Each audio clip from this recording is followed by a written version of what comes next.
Capítulo 14. La justicia. Poder judicial. En un Estado democrático, la justicia constituye uno de los tres poderes del Estado, el poder judicial. Y, como se ha dicho, la función de los tres poderes del Estado en un Estado democrático es velar por la democracia. Esto significa que la justicia, al hacer justicia, al mismo tiempo que está haciendo justicia, está velando por el Estado democrático.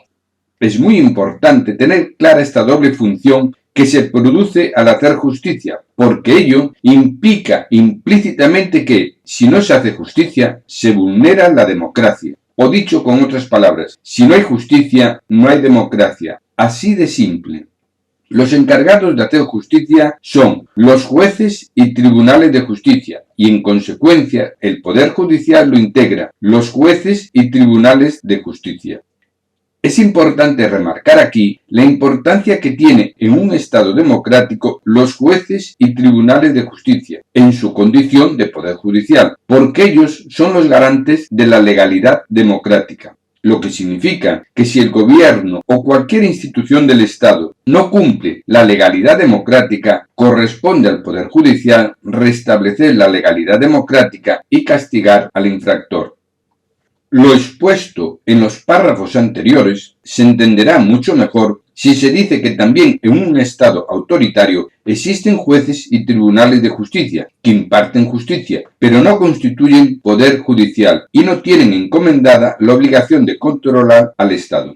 Puede decirse, por tanto, que en un Estado autoritario la función de la justicia refleja una mera distribución administrativa de funciones. Administrar justicia.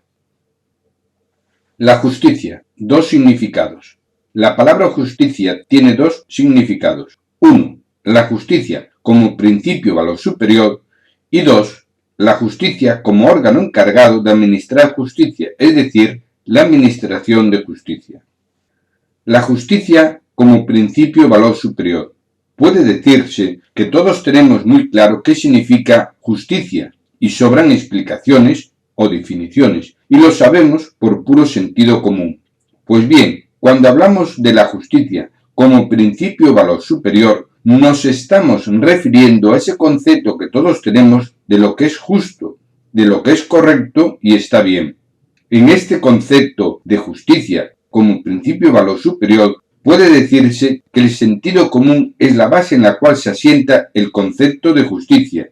Y en este mundo actual, regularizado y masificado, es importante no olvidar y tener siempre presente que la justicia, como principio o valor superior, se asienta en el sentido común. Definida la justicia como principio o valor superior, tenemos que añadir que el hombre, como ser social que es, necesita normas de convivencia y, por lo tanto, la justicia no puede ser ajena a estas normas de convivencia. Efectivamente, toda convivencia social requiere unas normas de convivencia que todos tienen que respetar, pues si cada ciudadano puede hacer lo que le da la gana, se impondría la ley del más fuerte, y no podríamos hablar ni de convivencia ni de democracia. Lo expuesto significa que desde la perspectiva del ser humano como ser social, las normas de convivencia deben ser aplicadas con justicia. Por lo tanto, la justicia como principio o valor superior constituye un pilar fundamental de la convivencia ciudadana. Sin justicia no hay convivencia. Ahora bien, ¿qué pasa si una persona no respeta las normas de convivencia? Si una persona no respeta las normas de convivencia, tiene que ser sancionada, pues si no se sanciona, se estaría perjudicando a todos los demás ciudadanos y volveríamos a la ley del más fuerte. El más fuerte, si sabe que no es sancionado, hará lo que quiera, ya que los débiles no podrán evitarlo.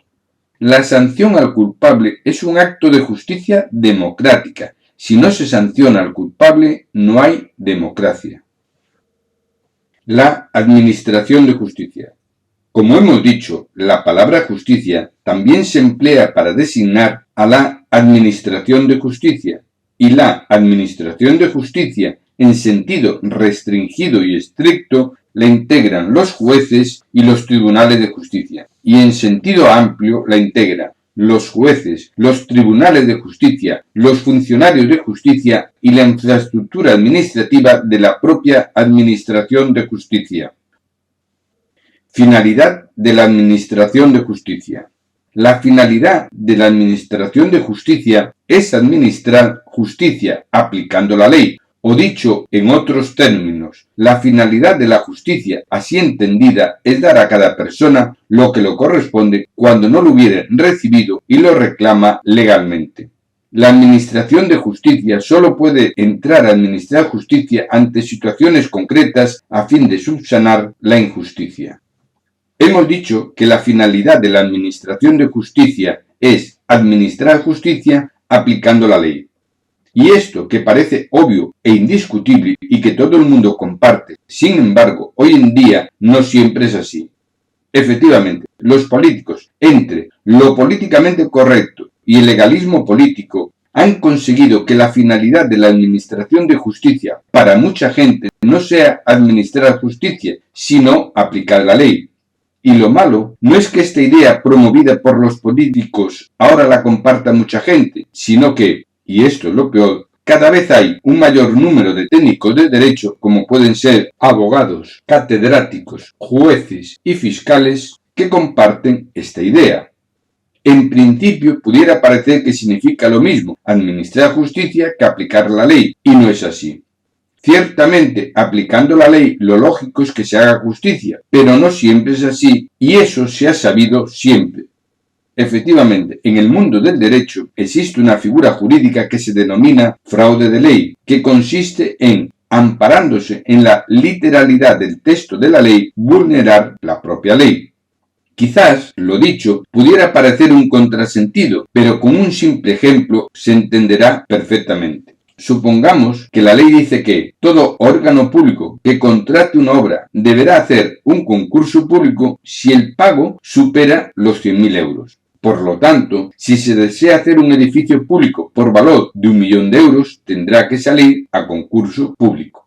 Pues bien, en este caso, ¿qué hace el político de turno para no sacar la obra a concurso público y dársela a hacer a quien a él le interesa? Contrata al constructor para hacer una obra por 100.000 euros. Paga el material, ladrillos, cemento, arena, etc. directamente al almacén, importe 100.000 euros. Paga al electricista 100.000 euros. Fontanero 100.000 euros. Carpintero 100.000 euros. Pintor 100.000 euros. Y así hasta el 1.000.000 de euros, de forma que ningún pago supere los 100.000 euros.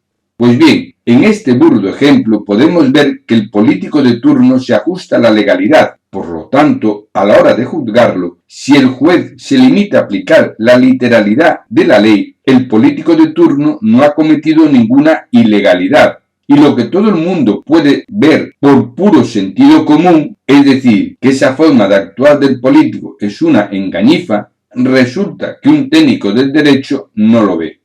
¿A quién beneficia que la finalidad de la administración de justicia sea aplicar la ley en vez de hacer justicia? Pues a los políticos y a los poderosos.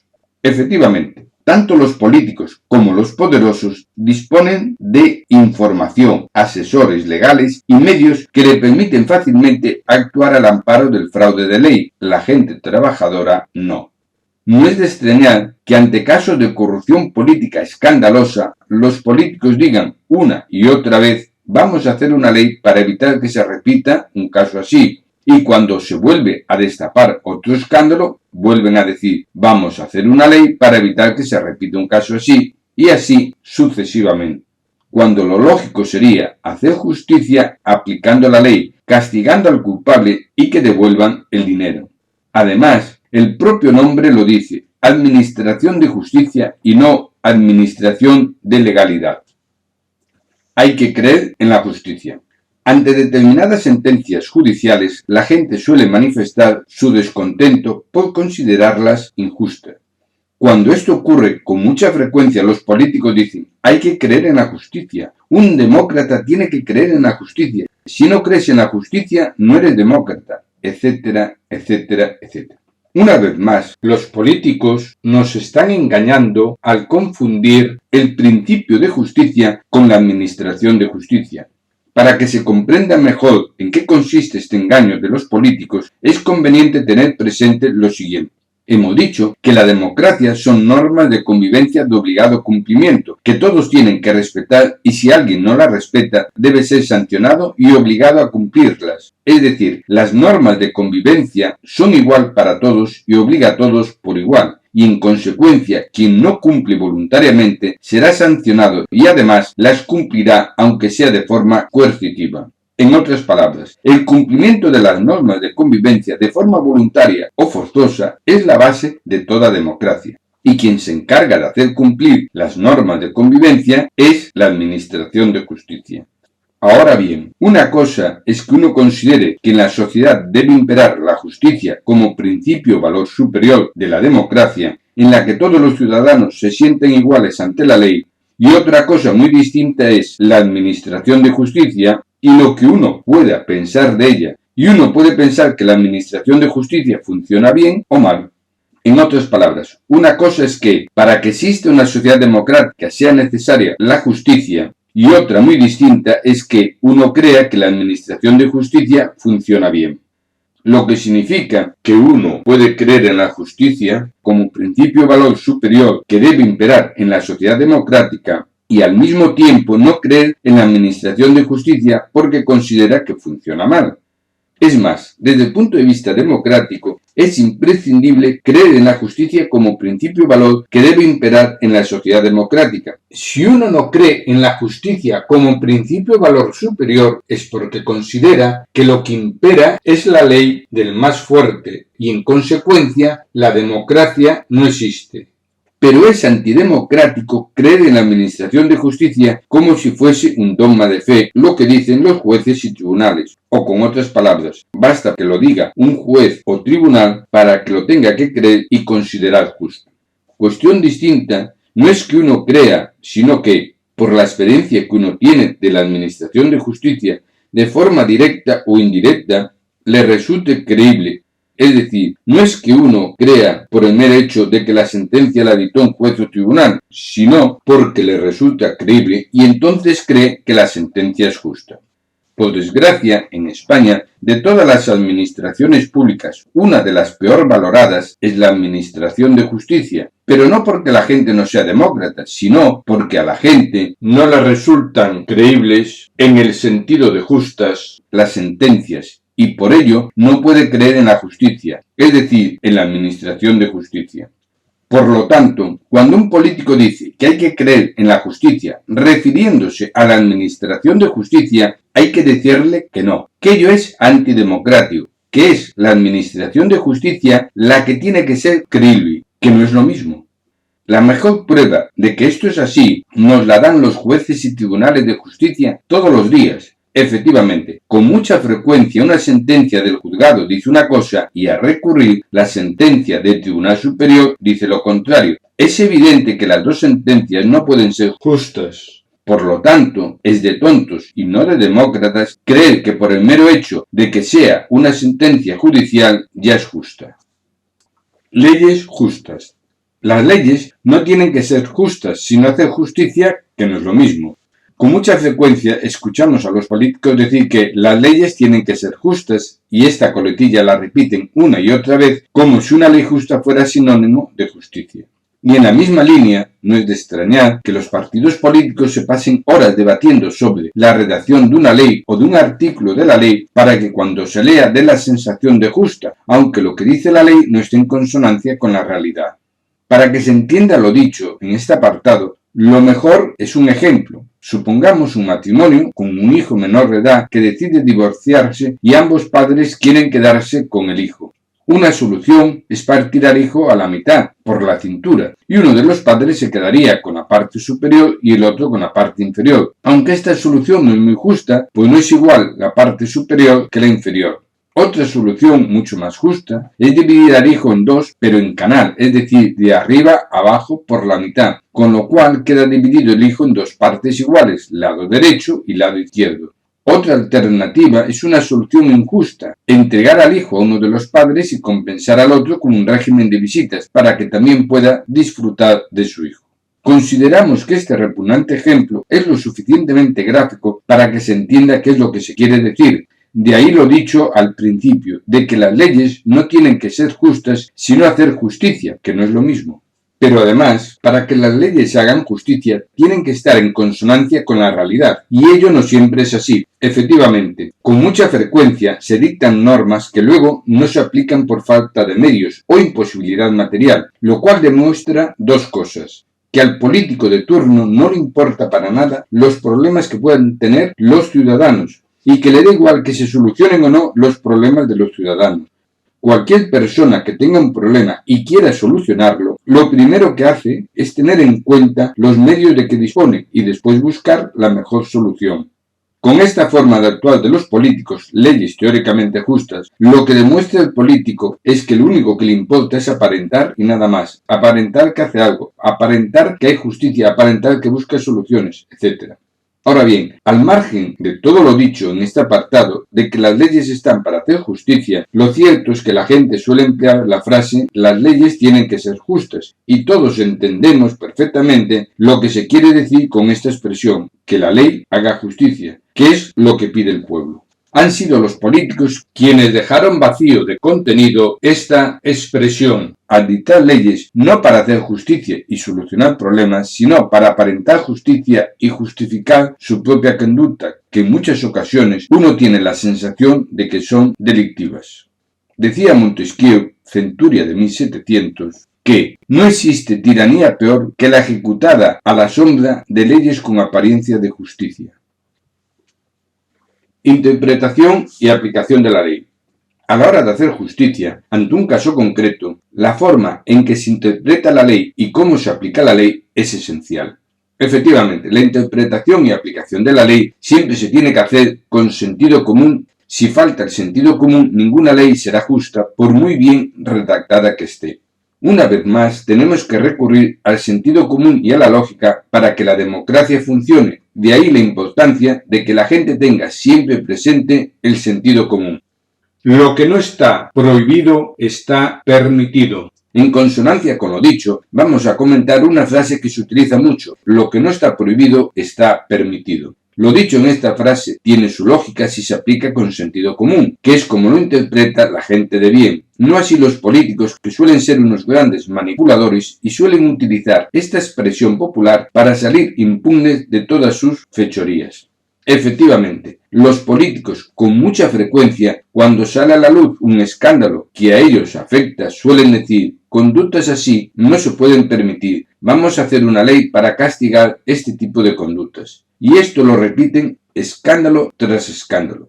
Cuando un político actúa así, podemos decir con casi total seguridad que lo que está haciendo es engañar al pueblo. Para poder demostrar que esta forma de actuar de los políticos es una engañifa, es necesario dejar claro unas cuestiones previas.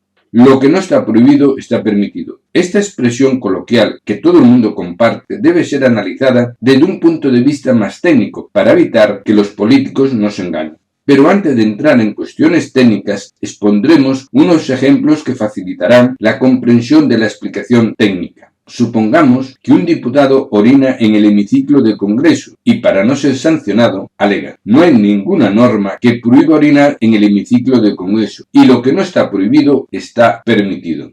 Supongamos que los políticos no castigan al diputado y deciden sacar una norma prohibiendo orinar en el hemiciclo del Congreso.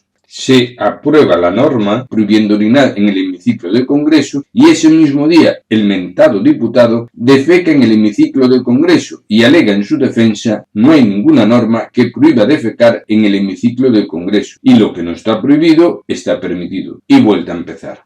Es decir, no es posible regular todo lo que se puede hacer y lo que no se debe hacer. Pero si se actúa con sentido común y lógica, es fácil saber qué se puede hacer y lo que no se debe hacer. Y para ello solo tenemos que tener presente el contexto de lo que se analiza. Así, volviendo al ejemplo anterior del hemiciclo del Congreso, la función del Congreso es representar al pueblo, controlar al gobierno y aprobar las leyes. Pues bien, todas aquellas conductas que no sean acordes con la función que desempeña el Congreso pueden ser consideradas inapropiadas. Es decir, para saber si una conducta es correcta o no, habrá que estar a si es acorde o no en el contexto en el cual se ejecuta. Por lo tanto, no es necesario, volviendo con el ejemplo anterior, tener que decir que en el hemiciclo del Congreso está prohibido orinar o defecar.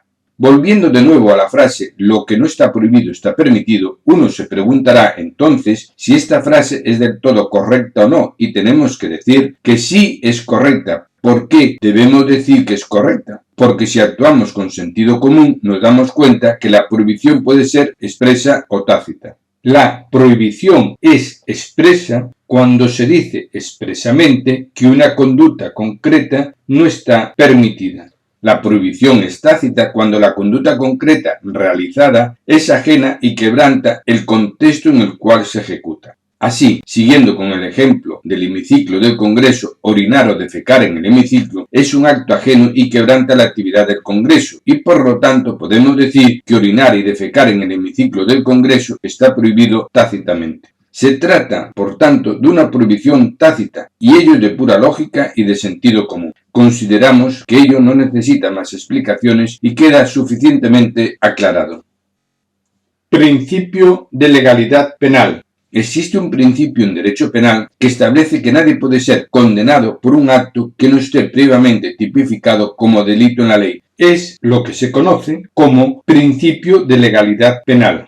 Ello es lógico, pues de lo contrario, cualquier gobierno podría sacar leyes específicas para castigar a las personas que quisieran, por hechos realizados con anterioridad y legales en el momento de su realización.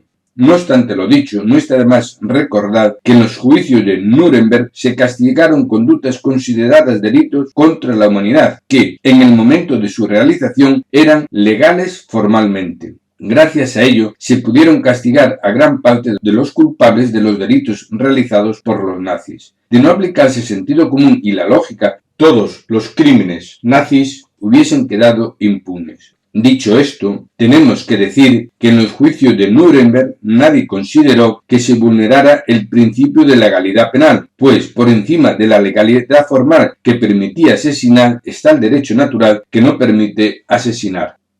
Al principio de este apartado se dijo que, con mucha frecuencia, ante un escándalo político, el político de turno decía que conductas así no se pueden permitir, vamos a hacer una ley para castigar este tipo de conducta, y que esta forma de actuar era una engañifa. Pues bien, ahora vamos a explicar por qué esta forma de actuar es una engañifa. Para ello, debemos hacer un análisis de todos los puestos. 1. Se destapa un escándalo político. 2. Para castigar a una persona por un hecho cometido, ese hecho tiene que estar previamente castigado en la ley.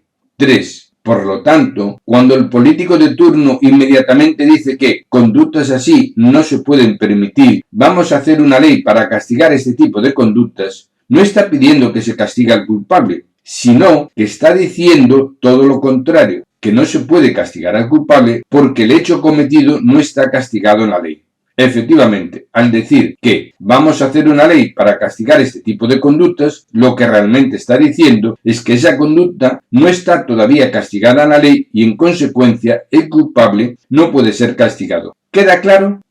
Pero además tenemos que tener presente que es muy poco probable que un escándalo político relacionado con la actividad pública no pueda ser castigado, ya que al margen de los actos concretos realizados, detrás o a la par de estas conductas, siempre hay una estafa o una prevaricación, una apropiación indebida, un cohecho, una malversación de caudales públicos, etc.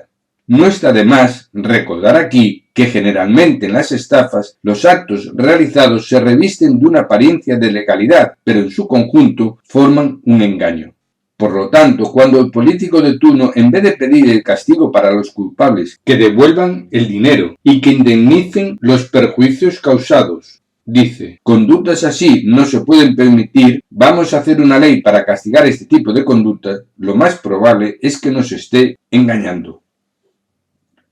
Castigo al culpable. Se ha dicho que la democracia son normas de convivencia, pero ¿qué ocurre si una persona las infringe? En una democracia, si una persona infringe las normas de convivencia, tiene necesariamente que ser sancionada, y ello es consustancial a toda democracia, pues lo contrario sería antidemocrático.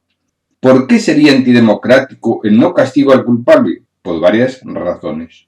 1. En las democracias, el castigo al culpable corresponde únicamente a los órganos competentes del Estado y no está permitido que los particulares puedan ejercer el castigo.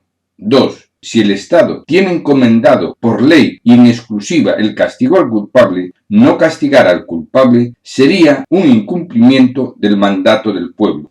3. Si al perjudicado y en última instancia al pueblo no le está permitido castigar al culpable de forma directa, sería inmoral e injusto que el Estado no lo castigue, y además sería una ofensa a cada uno de los ciudadanos demócratas que sí cumplen con las normas de convivencia.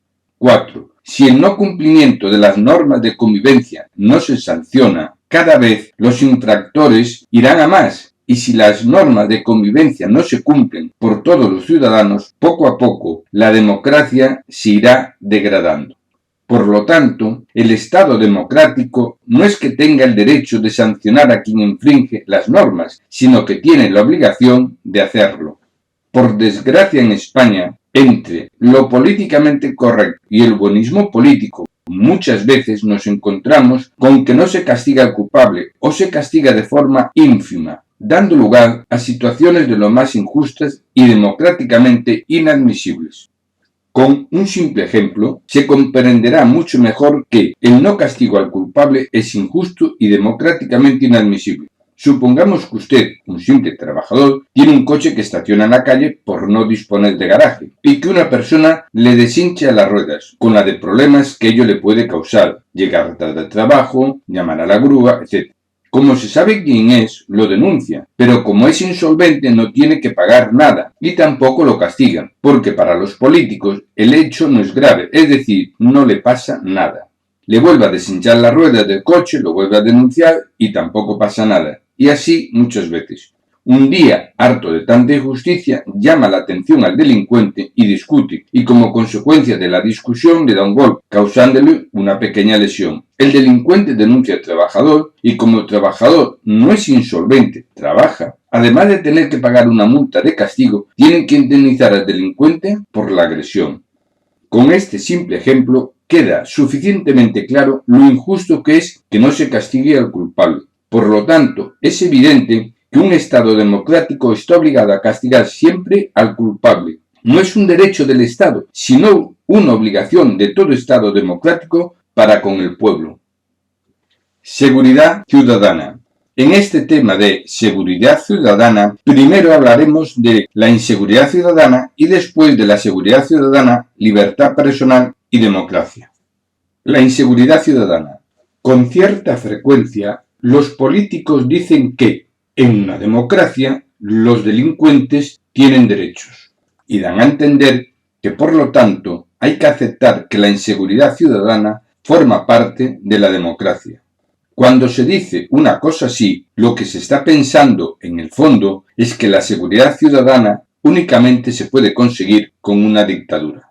Sinceramente, muy degradado está el pensamiento democrático y, en definitiva, la democracia, cuando no se puede concebir que en una democracia pueda existir seguridad ciudadana y creer que la seguridad ciudadana únicamente se puede dar en una dictadura. Pues bien, tenemos que decir que la premisa democracia es igual a inseguridad ciudadana es falsa, completamente falsa. Esta premisa es el fruto de muchos años con políticos que no creen en la democracia ni en la convivencia democrática. Y consecuencia de ello, aunque esto no lo reconozcan los políticos, es que hoy en día, en la práctica, a los delincuentes se les reconoce más derechos que a los ciudadanos honrados. Ya sabemos que en teoría esto no es así y que en teoría todos los ciudadanos tienen los mismos derechos, pero la realidad es otra. Como consideramos que un ejemplo vale más que 1000 palabras, ahí va un ejemplo. Supongamos un matrimonio de jubilados que vive de una pensión de 800 euros y a primeros de mes va al banco a retirar 700 euros para comprar comida y gastos para todo el mes. A la salida del banco les atracan y se quedan sin dinero. Cuando detienen al ladrón, ya no tiene los 600 euros. Supongamos que se celebra un juicio rápido. Los jubilados, después del juicio, se tienen que ir para su casa sin dinero, sin comida y sin nada. Y si se mueren de hambre, es su problema. Y el delincuente ingresa en prisión a pensión completa, como dicen en su argot, es decir, habitación donde dormir, con desayuno, comida y cena, todo incluido. Con este ejemplo queda claro que, si bien desde el punto de vista teórico tanto la víctima como el delincuente tienen los mismos derechos, en la práctica no es así. Por si esto fuera poco, lo que no dicen los políticos es lo caro que salen los delincuentes a la sociedad, pues además de los destrozos y daños que causan, hacer una cárcel cuesta mucho dinero y su mantenimiento más. ¿Y quién paga todos estos gastos? Los trabajadores. Todo sale de los trabajadores. La inseguridad ciudadana y normas de convivencia son incompatibles. Pues si hay inseguridad ciudadana significa que no se cumplen las normas de convivencia. Por lo tanto, si la democracia son normas de convivencia, es evidente que la inseguridad ciudadana atenta y socava toda democracia. Una democracia no puede permitir bajo ningún concepto la inseguridad ciudadana. Democracia e inseguridad ciudadana son incompatibles y si ello ocurre, significa que la democracia está dañada. Aclarado que la democracia es incompatible con la inseguridad ciudadana, conviene comentar aquí la manida frase que emplean los falsos demócratas para justificar la inseguridad ciudadana de que en una democracia los delincuentes tienen derecho. Lo primero que tenemos que decir es que desde el punto de vista democrático ello es falso, completamente falso. En una democracia el delincuente, como tal delincuente, no tiene derecho alguno. Ahora bien, el delincuente, por muy delincuente que sea, por muy asesino y criminal que sea, no deja de ser una persona y como persona que es tiene derechos que hay que respetar.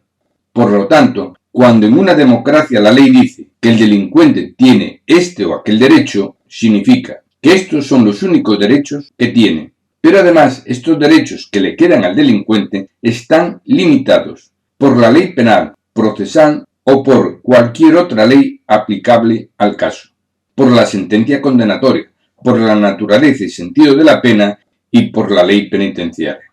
Llegados a este punto, uno puede preguntarse ¿qué ha pasado para que hoy en día tengan más derechos el delincuente que la víctima? La respuesta es muy fácil. El que es falso demócrata, y en política hay muchos, como no cree en la democracia, lo único que le importa es la apariencia, es decir, las formas para presumir de lo que no es. Por lo tanto, para el falso demócrata, si la ley dice que el delincuente tiene algún derecho, por lo que pueda ser, no vaya a ser que alguien le diga que no es demócrata, o le llame fascista o racista, le dará todos esos derechos y en el grado máximo. Y respecto de la víctima, a quien le corresponde recibir una indemnización por parte del delincuente, como este casi siempre es insolvente, mala suerte que ha tenido la víctima. Otros factores que suelen tener en consideración los políticos en estas cuestiones son los siguientes. La víctima, que suele ser persona honrada, si le dicen que no hay nada que hacer, le puede parecer injusto, pero no protesta, pues acepta la legalidad vigente. El delincuente, sin embargo, suele protestar y además jaleo por todo. Pues bien, los políticos, que no son demócratas, para que no le moleste el delincuente, le suelen dar todo cuanto pide, y si ello le cuesta dinero al pueblo y perjudica al ciudadano, le da igual. Lo que no quiere el político son jaleos, y, además, el dinero sale de los trabajadores. Seguridad ciudadana, libertad personal y democracia. Si no hay seguridad ciudadana, no hay libertad. Y si no hay libertad, no hay democracia. Así de claro. Por lo tanto, nunca votes a un político que defiende a los delincuentes, pues al final ni seguridad ni democracia. Y la culpa no es de los delincuentes, sino de los políticos que defienden a los delincuentes y de la gente que vota a estos políticos. No te engañes. La pena. La pena es el castigo que se le impone a la persona que comete una infracción y esta pena deberá estar en consonancia y en proporción con el hecho cometido y con la finalidad perseguida por la pena. Podemos decir, en principio y a grandes rasgos, que la finalidad de la pena es doble. Por un lado, hacer justicia castigando al infractor por otro lado, ejercer un efecto disuasorio por el castigo que conlleva toda infracción. Efecto disuasorio que tiene una doble vertiente. 1. Disuadir al delincuente de volver a delinquir por el castigo que conlleva y 2. Disuadir a otras personas de delinquir por el castigo que conlleva. Dicho esto, debemos decir que el tema de la pena como castigo por haber cometido un delito en principio no tendría que ser tratado en este libro, pues debería ser un tema puramente técnico-criminológico. Pero una vez más nos encontramos que los políticos lo desvirtúan todo, y en este caso también la pena como castigo, que entra a formar parte de lo políticamente correcto y del buenismo político, que invade a nuestros políticos actuales. Con lo cual, según los políticos, la pena no debe ejercer una función de castigo, sino más bien una labor social. Un buen ejemplo de ello es la interpretación que se hace del artículo 25.2 de la Constitución Española de 1978. Así, dispone el primer párrafo del artículo 25.2 de la Constitución Española de 1978 que las penas privativas de libertad y las medidas de seguridad estarán orientadas hacia la reeducación y reinserción social y no podrán consistir en trabajos forzados.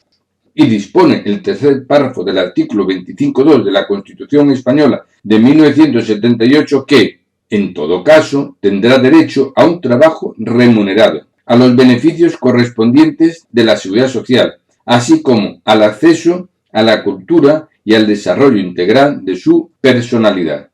Pues bien, teniendo en cuenta el buenismo político y al amparo de lo dispuesto en la Constitución, no es de extrañar que se adopten cuantas medidas sean necesarias para que los delincuentes salgan de prisión lo antes posible, teniendo en cuenta que la educación en la prisión no es muy buena. Da igual que mates a una o varias personas, que violes a una o varias personas. Al final, el delincuente cumple la misma pena, por aquello de la reinserción social.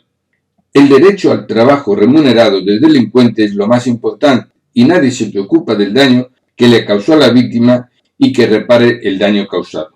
Seguridad social prioritaria por la vía de hecho. Efectivamente, para que nadie pueda decir que los presos no están bien atendidos, son atendidos de inmediato. Los trabajadores muchas veces tienen que esperar meses, etcétera, etcétera, etcétera. Por lo tanto, con una política así, no es de extrañar que se detenga un asesino y nos enteramos que ha sido detenido decenas de veces por agresión e incluso que ya intentó anteriormente matar a otra u otras personas. Violadores que les dejan salir unos días con permiso penitenciario por buena conducta y vuelven a violar. Ladrones que tienen un historial delictivo tan extenso que solo es posible si se les permite estar permanentemente en libertad y robando.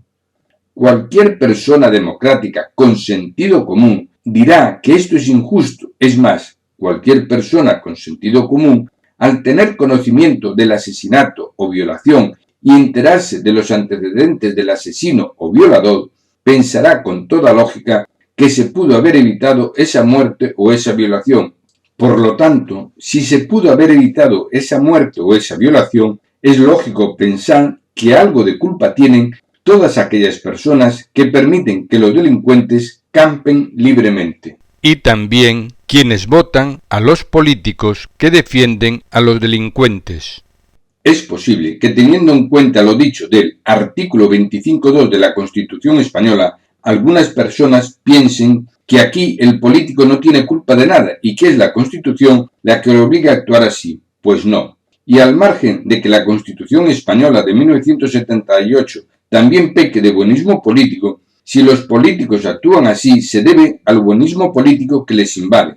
Y si no lo creen, baste con recordar lo dispuesto en otros artículos de la Constitución de 1978. Así, artículo 35.1.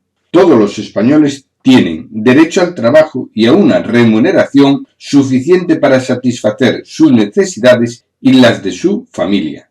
La realidad, miles de trabajadores no llegan a final de mes. Artículo 47. Todos los españoles tienen derecho a una vivienda digna y adecuada. La realidad, el trabajador, si quiere una vivienda, la tiene que pagar.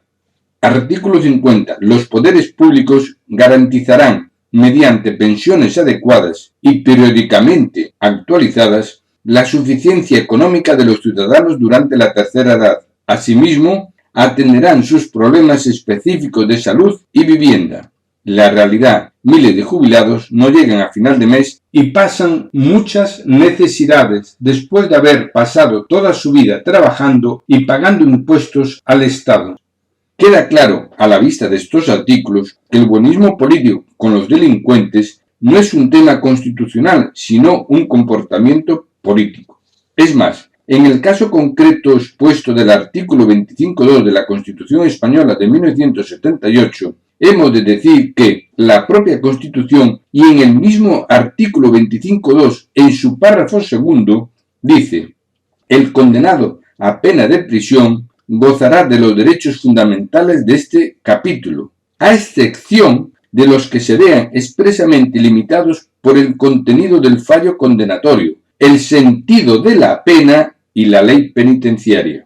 Es decir, la propia Constitución establece en el mismo artículo, y esto no lo dicen los políticos, que hasta los derechos fundamentales de la persona pueden estar limitados por la sentencia condenatoria, limitados por el sentido de la pena y limitados por la ley penitenciaria. Por lo tanto, y sin entrar en detalles, ¿cuál es el sentido de la pena que se impone a un asesino o violador? Al margen del castigo, evitar que vuelva a asesinar o violar. Entonces, ¿por qué se empeñan los políticos en dejarlos en libertad?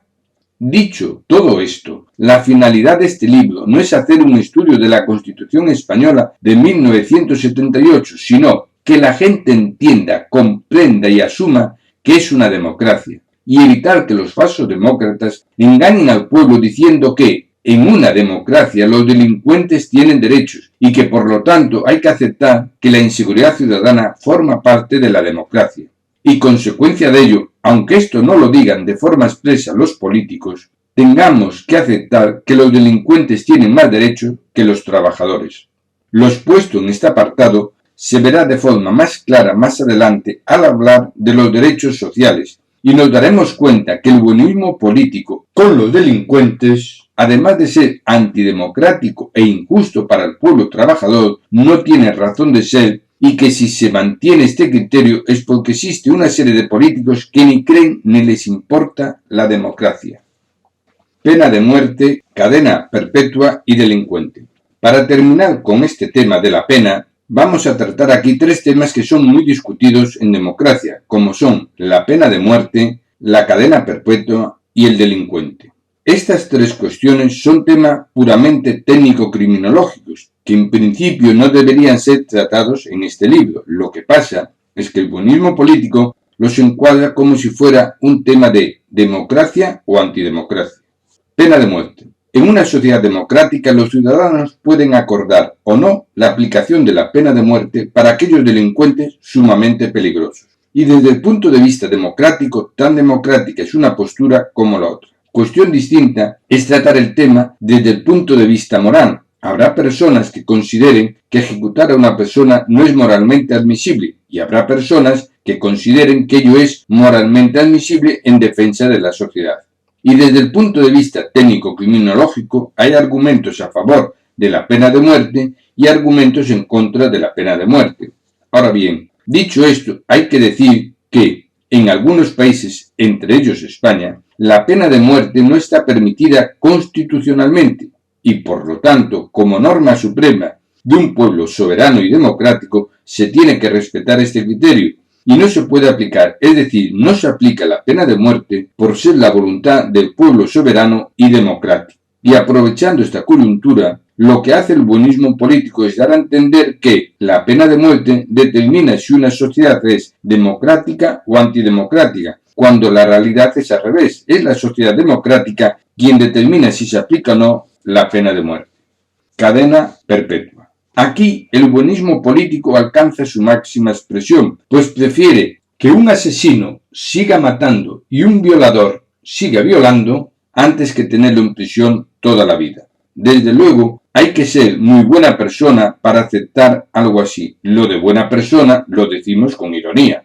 También es cierto que a estos políticos tan buenos no les suele pasar nada, pues suelen disponer de medios de protección, mientras que la gente trabajadora no tiene más protección que su cuerpo. Otro tanto ocurre con las personas que por sus múltiples delitos y la gravedad de los mismos son condenadas a más de 100 años de prisión, donde el buenismo político tampoco puede permitirlo y por lo tanto suele establecer un número máximo de años de prisión, de 25 a 40 años de prisión. Y, como estos años de prisión también les parece excesivo, sobre esta pena se suele aplicar medidas de reducción del tiempo efectivo de internamiento y al final, a los 25 o 16 años, ya están saliendo de prisión para alegría y regocijo de todas las víctimas. El lector habrá entendido el sarcasmo, pues sobran explicaciones. Por último, no está de más recordar aquí que a quien tiene que proteger un Estado democrático es a la víctima y al ciudadano honrado. Y si una persona ha demostrado con sus hechos que es un peligro social, no se puede dejar en libertad. El delincuente y la reincidencia dentro de la pena. Hay un factor que no se tiene en consideración a la hora de determinar la pena. Es la peligrosidad del delincuente.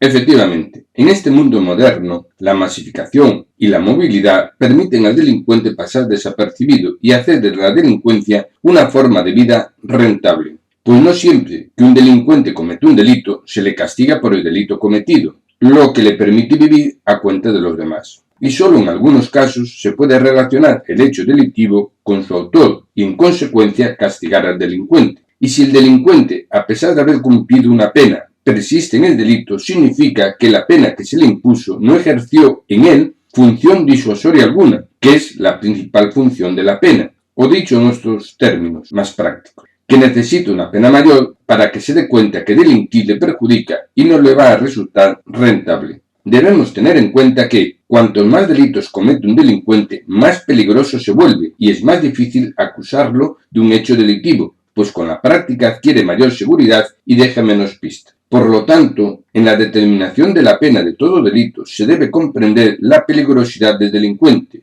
y una forma objetiva de valorar la peligrosidad del delincuente es tomar en consideración la suma de todas las penas que le impusieron con anterioridad, lo que significa que si el delincuente comete un nuevo delito, la pena que le corresponde vendría determinada por el hecho cometido y las penas anteriores. De forma que cuantas más condenas tenga el delincuente y mayores sean sus penas, mayor será la pena a aplicar por el delito cometido. Tener en cuenta la peligrosidad del delincuente a la hora de determinar la pena es muy importante, pues ello permite castigar al delincuente como se lo merece y al mismo tiempo evita las penas excesivas para quien delinque por primera vez. Efectivamente, las penas deben estar en relación con el hecho delictivo cometido y la peligrosidad del delincuente. Y si esa persona continúa delinquiendo, da a entender que para él la pena impuesta hasta ahora no ha tenido el efecto disuasorio deseado. Por lo tanto, es lógico que se le castigue con una pena mayor hasta conseguir el efecto disuasorio que conlleva toda pena. Un buen ejemplo de lo que se dice en los párrafos anteriores es el de los carteristas en zonas turísticas que se dedican a hurtar la cartera a los turistas, lo que supone para los carteristas un negocio sumamente rentable y casi sin consecuencias perjudiciales. Tan es así que no sería la primera vez que un carterista, después de pasar a presencia judicial y quedar libre, es inmediatamente detenido de nuevo por hechos similares. Efectivamente, los carteristas suelen actuar en grupitos de 2 a 4 personas, de forma que uno roba la cartera y de inmediato se la pasa a otro, y este a otro, y el último se queda con el dinero y tira la cartera. Esto lo hacen seguido, y solo con que roben 10 carteras al día a una media de 50 euros por cartera, que suele ser más, nos sale 500 euros al día. En el supuesto de que en alguna ocasión los pillen infraganti y los detengan, puede decirse, coloquialmente hablando, que no les pasa nada. Por lo siguiente, en España, si el importe del hurtado es inferior a 400 euros, es un delito leve, antes se decía falta. Con lo cual, si pillan al carterista, le toman los datos a la espera de juicio, es decir, no lo detienen. Llegado el momento del juicio, tiempo después, como la víctima ya no está en España, no asiste al juicio y demás parafernalia, al final posiblemente todo quede en nada. A esto tenemos que añadir que no siempre que un carterista comete un hurto es objeto de denuncia. Además, si ha sido condenado con anterioridad por delitos leves, como las penas impuestas con anterioridad por delitos leves no computan a los efectos de agravación de la pena, al final todo viene quedando en una simple multa, y no muy elevada, pues la multa está condicionada por la capacidad económica del delincuente y el hecho cometido. Y como en estos casos se trata de gente insolvente y un delito leve, la multa suele ser irrisoria. Téngase en cuenta que en el caso concreto de los carteristas suele ser gente no española, carente de todo tipo de bienes y medios económicos de vida en España. Pero además, si no paga la multa por carecer de medios económicos, la multa se puede transformar en un simple arresto domiciliario, es decir, unos días sin trabajar y de descanso en casa. En resumen, que ser carterista en España es un buen negocio, ya que genera buenos ingresos y casi nulas consecuencias negativas. Sin embargo, esta delincuencia, que mucha gente considera como delincuencia menor, causa un daño inmenso a la sociedad, con el perjuicio económico que ello conlleva sobre todo para el pueblo. Pues si un país adquiere la fama de peligroso por los robos, la gente se va a descansar a otro lugar. Téngase en cuenta que hoy en día da igual ir a un sitio que a otro. Además, cuando un país tiene fama de poco seguro para el turista, los turistas que lo visitan suelen limitar mucho sus visitas, con lo cual los únicos que ganan dinero con el turismo son las grandes cadenas de hoteles que prestan todo tipo de servicios, ya que los turistas procuran no salir de los recintos seguros. Sin embargo, si hay seguridad, los turistas salen de paseo y gastan su dinero con la gente del pueblo, cafeterías, restaurantes, tiendas de regalo, etc. Pues bien, ¿qué pasaría en estos casos si la pena a imponer por cualquier delito lleva integrada la reincidencia por hechos delictivos anteriores y en base a las penas impuestas? A. Al carterista se le detiene por primera vez. Se le impondría una mínima pena de multa. B. Al carterista se le detiene por segunda vez. Se le impondría una pena de multa mayor. C. Al carterista se le detiene por tercera vez. Posiblemente ya se le impondría una pena de prisión. Lógicamente, el ejemplo expuesto en el párrafo anterior hoy en día carece de fundamentación jurídica, ya que esta opción expuesta no se recoge en la legislación española. Pero lo que se quiere reflejar aquí es que en democracia se pueden adoptar y se deben adoptar cuantas medidas sean necesarias para que la seguridad ciudadana sea efectiva y no una engañifa democrática, para que los delincuentes estén en libertad y gocen de todo tipo de garantías para que puedan seguir delinquiendo.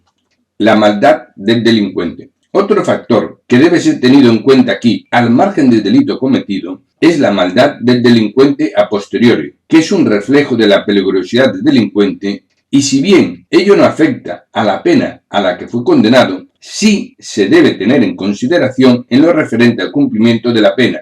La mejor forma de entender cuanto aquí se dice es con un ejemplo. Supongamos que una persona intenta violar a una chica joven y como no se deja, la mata. Acto seguido, se deshace del cadáver. La policía lo detiene y consigue demostrar que mató a la joven. Por ejemplo, una cámara de seguridad capta cómo la introduce en el maletero del coche y posteriormente localizan ropa del delincuente con manchas de sangre de la víctima. Por estos hechos es condenado por el homicidio de la chica menor de edad. Sin embargo, no da información correcta que permita localizar el cadáver. Pues bien, en todos estos casos en que el delincuente persiste en su maldad, no se le puede dar el mismo trato penitenciario que se da a cualquier otro delincuente. Por ejemplo, no permitirle visitas, restringir las salidas de la celda, no permitirle establecer comunicación por teléfono, cartas u otros medios, etc., hasta que aparezca el cadáver. Lógicamente, la aparición del cadáver no devuelve la vida a la persona fallecida, pero al menos puede ser un consuelo para la familia saber que existe un lugar donde descansa su hija y poderlo visitar.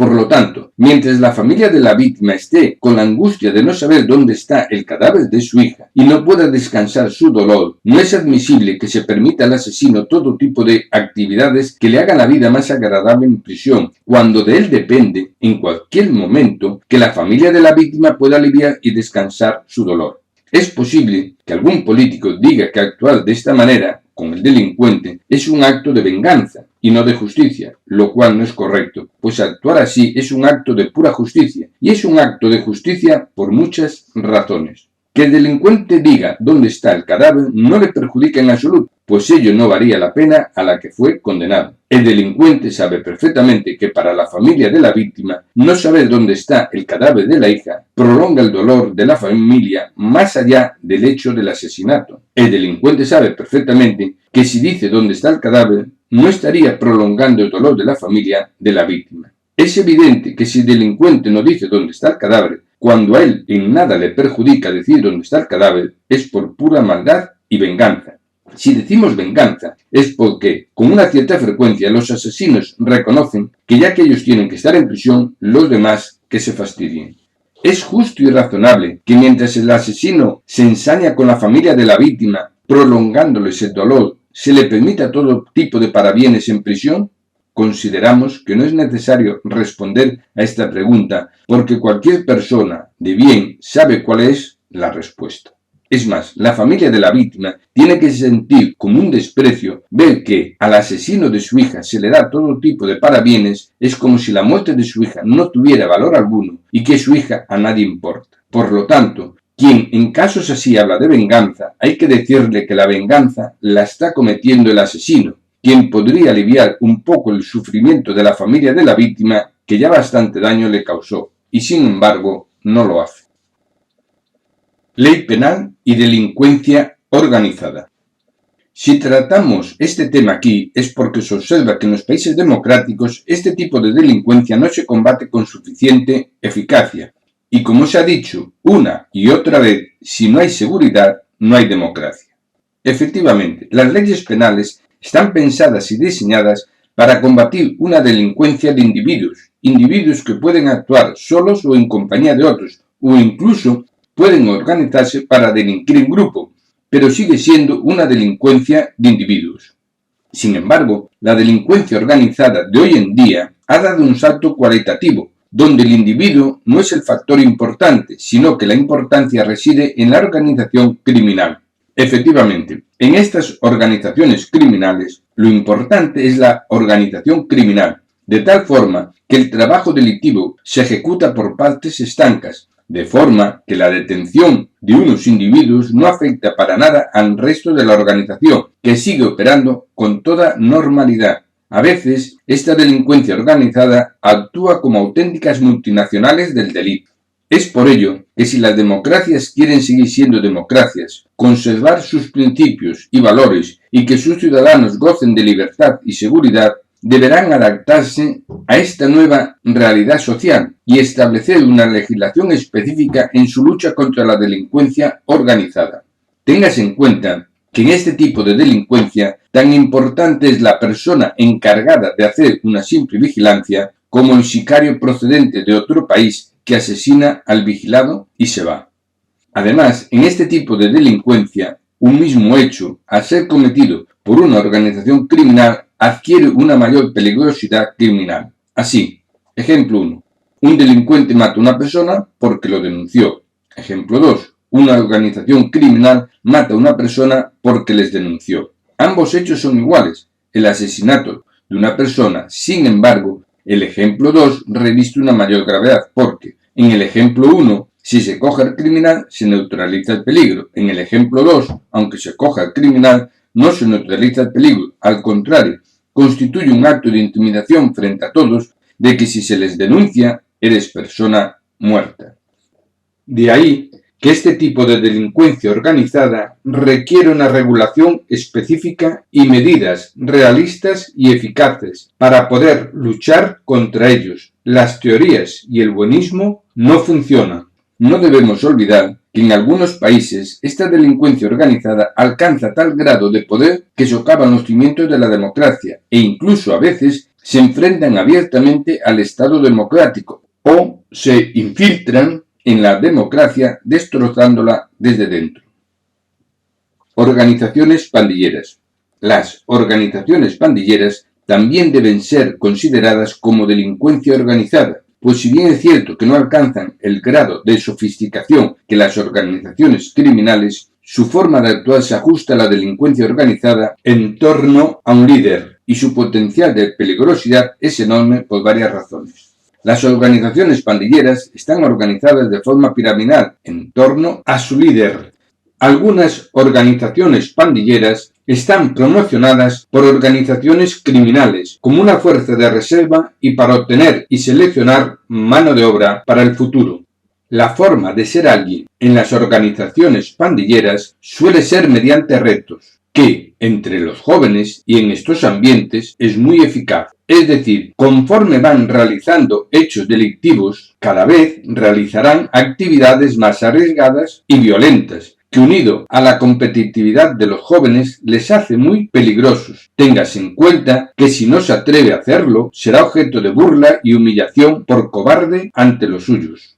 Su forma de actuar, en apariencia, se asemeja a la delincuencia de individuos, pero no es lo mismo, ya que actúan en grupo y de forma coordinada. Un ejemplo permitirá constatar la peligrosidad de esta delincuencia. Supongamos que dos personas van paseando por la calle. Se le acercan tres pandilleros y les dicen que le den el dinero, si no quieren que les golpeen. Como las víctimas dominan la defensa personal, dicen que no y se defienden. Si los tres pandilleros no consiguen dominar la situación, inmediatamente aparecen otros tres con objetos contundentes, barras de hierro, puñales, porras extensibles, etc. Que los 6 pandilleros no consiguen dominar la situación, aparecen 4 más. Y así hasta conseguir lo que querían, aunque para ello destrocen la vida de ambas víctimas o las maten. Les da igual. Lo importante para ellos es que quede claro que siempre logran lo que se proponen y nadie se lo puede impedir. En la violencia está su fuerza.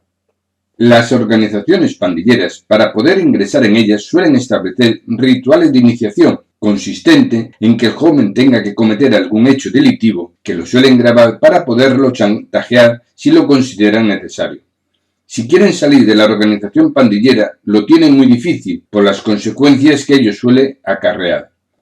Ahora bien, si lo dicho ya denota la peligrosidad de las organizaciones pandilleras, lo peor de todo no es eso, sino la cultura que generan, que es una cultura de la violencia, la cual, una vez que se instala, es muy difícil de erradicar y genera mucho dolor y sufrimiento en la población trabajadora. La gente trabajadora no tiene protección y, al mismo tiempo, dispone de algún dinero, lo que los hace muy atractivos para estos colectivos criminales. Téngase en cuenta que en estas culturas dar una paliza salvaje y sin piedad a una persona o matar a una persona sin más no produce ningún tipo de remordimiento, culpa o rechazo moral, sino todo lo contrario, un subidón de adrenalina y orgullo por el valor demostrado. Es la ley del más fuerte, pues no todo el mundo tiene el valor de matar a una persona. Es más, en estas culturas, cualquier acto de piedad que se tenga con ellos lo interpretan como un acto de debilidad y falta de valor, propio de una sociedad cobarde y despreciable, reafirmándose así en su superioridad moral y convencimiento de que terminarán imponiendo su ley por la fuerza y ellos mandarán porque se lo han ganado y les pertenece. Que nadie piense que son enfermos mentales o psicópatas, sino que son personas normales, cuyos valores y principios son diferentes de los de una persona de bien y de una sociedad democrática. Mucha gente de bien pensará que solo un enfermo mental es capaz de matar a una y otra persona sin remordimiento. Pues bien, la historia nos demuestra que, en determinados contextos culturales, matar a una persona no tiene por qué ser un acto inmoral. Ejemplos. Han existido culturas en las cuales se mataba a una persona, a veces niños, para hacer una ofrenda a los dioses. En la época nazi, los dirigentes que conocían el genocidio judío no consideraban que estuvieran haciendo algo inmoral, ni mostraban remordimiento alguno por ello, a pesar de ser familias enteras con niños y ancianos. Los jóvenes adoctrinados por el nazismo no sentían remordimiento alguno por acusar a sus padres de falta de lealtad, aunque ello ocasionara la muerte de los padres. Y solamente se pudo revertir esta situación después de derrotar y someter por completo al nazismo e imponer unos principios y valores de respeto a la vida. En España, este tipo de violencia era desconocida hasta hace muy poco, pero en los últimos años han aparecido las primeras manifestaciones. Pues bien, si las leyes no se ajustan a este nuevo tipo de violencia y el buenismo político sigue empeñado en la defensa de los delincuentes en vez de la defensa de los ciudadanos, conoceremos grados de violencia y crueldad desconocidos hasta ahora en España. La gente vivirá con mucho miedo por falta de seguridad. Vivir en determinadas zonas será un auténtico peligro y calvario. La gente perderá la libertad de movimiento. Y en definitiva, en teoría, todos seremos libres y gozaremos de todos nuestros derechos, pero en la práctica nadie es libre y aún encima viviremos permanentemente intimidados por la inseguridad ciudadana. En resumen, la gente teóricamente gozará de todos los derechos que la democracia les reconoce, pero en la práctica ni libertad ni seguridad, y la gente vivirá con miedo. Cuando esto ocurre, ya no podremos hablar de democracia, aunque el Estado se autodefina como democrático y de derecho. Lo aquí dicho ya es una realidad actual en muchos países en los cuales la delincuencia impone su ley por la vía de hecho. Y es en situaciones así donde los falsos demócratas hacen más daño a la sociedad democrática, pues dejan a la democracia indefensa e inerte ante comportamientos antidemocráticos. Efectivamente, los comportamientos antidemocráticos, es decir, la violencia criminal, no surge de la noche a la mañana, sino que va aumentando por fases. Y si no se toman medidas reales y eficaces en cada fase, los delincuentes pasan a la fase siguiente de mayor peligrosidad. Pues bien, ¿cuál es el comportamiento de los falsos demócratas en todas estas fases? Delincuencia de la primera fase. La gente democrática desea y espera que el Estado aplique cualesquiera medidas eficaces para acabar con esta delincuencia. Los falsos demócratas alegan que en una democracia no se pueden adoptar medidas así. Consecuencia, los delincuentes pasan a la segunda fase. Delincuencia de la segunda fase. La gente democrática pide que se tomen medidas drásticas y eficaces para acabar con este tipo de delincuencia. Los falsos demócratas, ante esta circunstancia, deciden aplicar las medidas que se tenían que haber adoptado en la primera fase. Es decir, lo que decían que no se podía aplicar en una democracia, resulta que ahora se puede aplicar y es perfectamente democrático. Eso sí, después de muchas muertes de gente inocente, dolor y sufrimiento. Consecuencia de lo anterior, es que las medidas que se aplican eran válidas para la primera fase, pero insuficientes para esta segunda fase, y en consecuencia los delincuentes pasan a la tercera fase. Delincuencia de la tercera fase. La gente democrática pide que se acabe con esta situación como sea. Los falsos demócratas, ante esta circunstancia, deciden aplicar las medidas que se tenían que haber aplicado en la segunda fase, pero no adoptan las medidas necesarias para esta tercera fase. Es decir, como no creen en la democracia ni son demócratas, siempre van por detrás de las necesidades democráticas. Consecuencia, la democracia cada vez es más teoría y menos realidad. Y al final, la democracia termina desapareciendo en la realidad y solo es teoría. No te dejes engañar y no votes a los políticos que son condescendientes con la delincuencia, pues ello no es de demócratas sino de falsos demócratas. Después no te lamentes si tú o tus hijos sufren las consecuencias. Tienes lo que has votado. Por cierto, no te preocupes por los dirigentes políticos, pues ellos cuentan con protección. Serán hipócritas, pero no tontos. Democracia y terrorismo. El terrorismo es un fenómeno que las democracias todavía siguen valorando como un acto criminal, cuando en realidad es mucho más que un acto criminal y debería ser considerado un acto de guerra revolucionaria contra el Estado y la democracia, pues lo que pretende el terrorismo es la destrucción del Estado y la democracia. Por ello, los actos terroristas no pueden ser considerados actos aislados, aunque lo cometa una sola persona de forma más o menos aislada. El que sea considerado un acto de guerra no significa que deje de ser un acto criminal, pues matar de forma indiscriminada a gente inocente es un acto criminal. El hecho de que no exista una declaración de guerra o un país al que enfrentarse no significa que no se trate de una guerra, de ahí que se empleara anteriormente la expresión guerra revolucionaria. Téngase en cuenta que el terrorismo actúa como si fuese la quinta columna del enemigo, es decir, es el enemigo infiltrado dentro del propio territorio. Por lo tanto, no puede permitirse al terrorista y a todas aquellas personas que lo amparan utilizar las normas de convivencia del Estado democrático para destruir al propio Estado.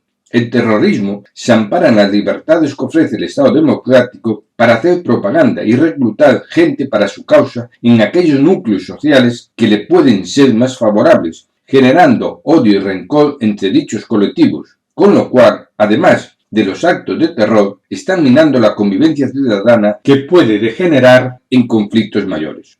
Por todos los puestos sería lógico que el terrorismo sea tratado como actos de guerra y en consecuencia se pudiera tomar medidas excepcionales e impedir de raíz cualquier estructura, propaganda o acto que favorezca el terrorismo. El que se aplique medidas de guerra en la lucha antiterrorista no significa que los demás ciudadanos tengan que sufrir las consecuencias, sino todo lo contrario, es para evitar que se tengan que tomar medidas excepcionales de carácter general que sí limitarían la libertad de todos los ciudadanos. Efectivamente, si los estados democráticos quieren conservar sus libertades, no habrá otra alternativa que aplicar a hechos excepcionales medidas excepcionales y aplicar a hechos cotidianos las normas de convivencia normales. En democracia es muy importante que la gente tenga claro y siempre presente que un demócrata no debe actuar como demócrata acomplejado, y que la democracia se tiene que defender con todos los medios posibles, y defender la democracia no es solo un derecho, sino una obligación de todo demócrata. Cuantificación económica del delito. Aquí, al hablar de cuantificación económica del delito, nos estamos refiriendo a que el ciudadano debe saber el costo económico que supone la delincuencia al Estado, es decir, a los trabajadores. Lógicamente, los políticos nos dirán que esto ya es así, pues los gastos ya figuran en los presupuestos generales del Estado. Pues no es esto lo que queremos decir. Al hablar de cuantificación económica del delito, nos estamos refiriendo, y al margen de los presupuestos generales del Estado, a que se haga un estudio anual específico de todos los gastos que se dedican a la delincuencia, de forma que el ciudadano sepa el costo total y real de la delincuencia, sin tener que estar analizando dentro del presupuesto las diferentes partidas para saber cuáles se dedican a pagos relacionados con la delincuencia, para después poderlos sumar. Prisiones, mantenimiento de prisiones, comida, sueldo de los funcionarios de prisiones, actividades penitenciarias, etc. Hacer esto nos permitirá saber realmente el costo económico verdadero de la delincuencia y también permitirá saber el costo económico preso día, información que debe saber todo ciudadano. Si esto se hace, la gente constatará la sensibilidad y lo mucho que se preocupan los políticos por los delincuentes, no así por los dependientes, jubilados y gente de bien en general. Por otro lado, también hay que añadir en este estudio el costo de la lucha contra la delincuencia, investigación criminal, policía judicial, juzgados dedicados a la delincuencia, etc. Importes, todos ellos nada despreciables. Y por último, no estaría de más que también se hiciese constar el costo social personal de la delincuencia, entendiendo por tanto a lo que gastan las empresas en compañías de seguridad, Lo que gastan las empresas en seguridad repercute en el precio del producto y los productos los compran los trabajadores. B. Lo que se paga por delincuencia en los seguros. Las pólizas de seguros suelen comprender a grandes rasgos daños, incendios, robos y daños a terceros. Pues bien, a la hora de determinar el importe de un seguro, si se producen muchos robos, ello incrementa el precio del seguro que pagamos todos. Sobran explicaciones.